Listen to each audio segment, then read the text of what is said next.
Through the crack in the door I saw Harvey, sitting up in bed looking perfectly fine. Rosy cheeks, not a hint of sickness. His friends were still buzzing with excitement. Back in college, you hired people to mess with Leah, made the whole class freeze her out. She couldn't even go back to the dorm for a month. And right before graduation, you had her final project deleted. Sharon Cartier missed out on an award because of it. And Leah got dragged into an empty classroom and had her hand broken. Counting this time, that makes 93. Just 6 more. And it'll be enough to put together a confession book for Vivi. She'll be moved to tears when she sees how dedicated you are. A wave of nausea slammed into me. The love I thought was heaven-sent turned out to be nothing but cold, calculated revenge that I tried to leave, but my body, still weak from surgery, gave out and I crashed to the floor. Pain ripped through me as the incision tore open, blood soaking my gown. The doctors warned me not to donate. My health was always shaky. But I did it anyway, desperate to ease Harvey's pain.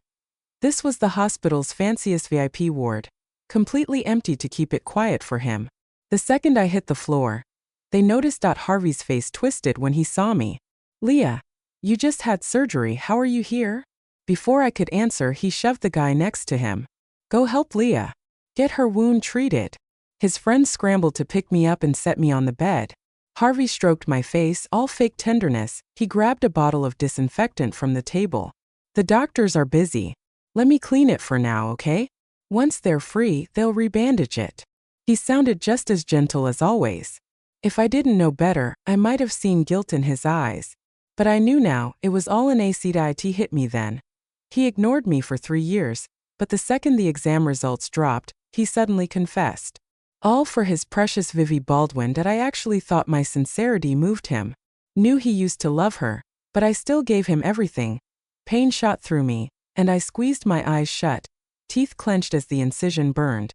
Harvey ripped off the bandage and poured disinfectant on the wound at a searing, corrosive pain tore through my side, and I screamed, shoving him away.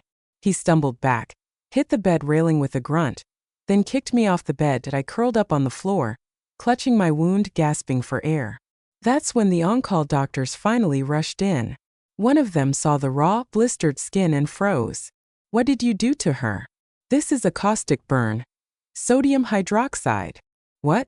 That's impossible." Harvey put on a perfect look of shock, glancing at the table like it betrayed him. "I bought disinfectant and sanitizer online, just trying to keep the wound clean. When Leah started bleeding, I panicked and didn't check. Babe, I'm sorry. It's my fault. I hurt you again." He pounded his chest like he was devastated. But I knew better. If he really cared, he wouldn't have kicked me like that. I stayed quiet, letting the doctors lift me onto a stretcher. As they wheeled me out, I heard cheers from Harvey's room. "Harvey, you're a genius. You knew Leah would come check on you and swap the disinfectant with sodium hydroxide. That wretch just got burned. Bet it'll scar for life. Did you see her crawling on the floor like a dog?"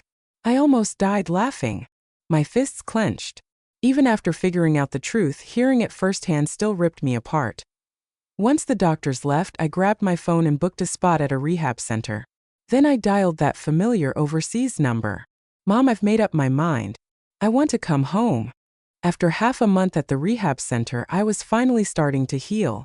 Harvey called me once at the start, then ghosted us. The day to meet Mom got closer. I forced myself to go home and pack. The second I opened the door, though, I walked right into a party. Harvey and his friends froze like I just crashed the world's most awkward surprise. Harvey's face twisted, unsure. But he stepped forward, frowning. "Leah, why didn't you answer when I tried to contact you?" My eyes landed on the girl behind him, Vivi Baldwin. Long hair, white dress, perfect little soulmate vibe. When she caught me staring, Harvey rubbed his nose like a guilty kid.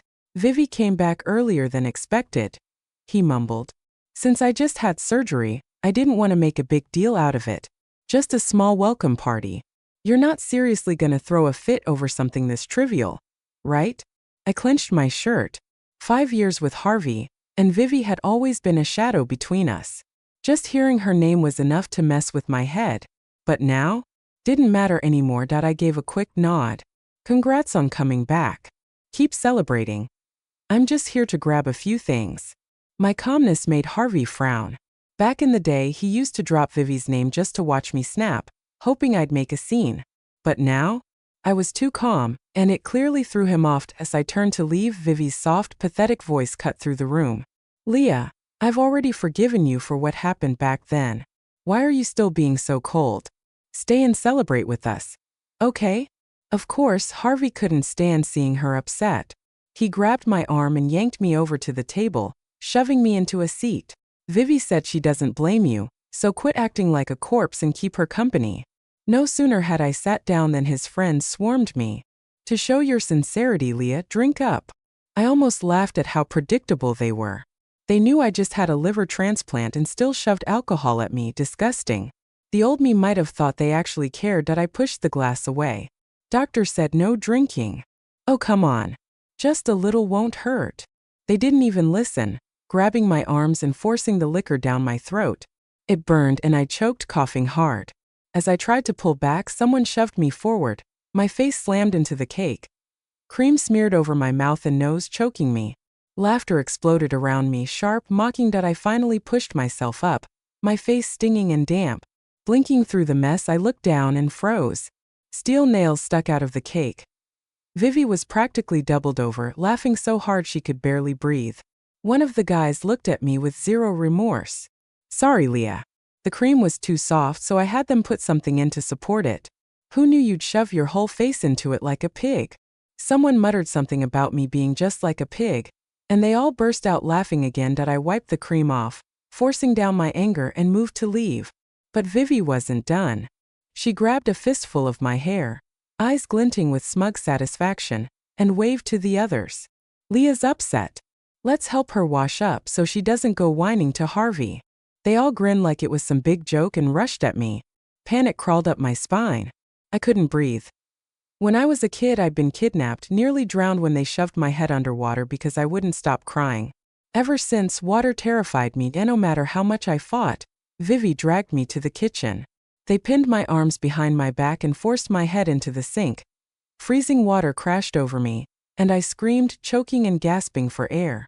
They just held me tighter, laughing like it was some twisted game. Scrub her good. A filthy woman like her has no place here. My vision blurred, darkness creeping in. I was seconds from passing out when Harvey's voice cut through the chaos. Enough. All of you, stop it. They dropped me like I burned them, and I collapsed to the floor, coughing and shaking.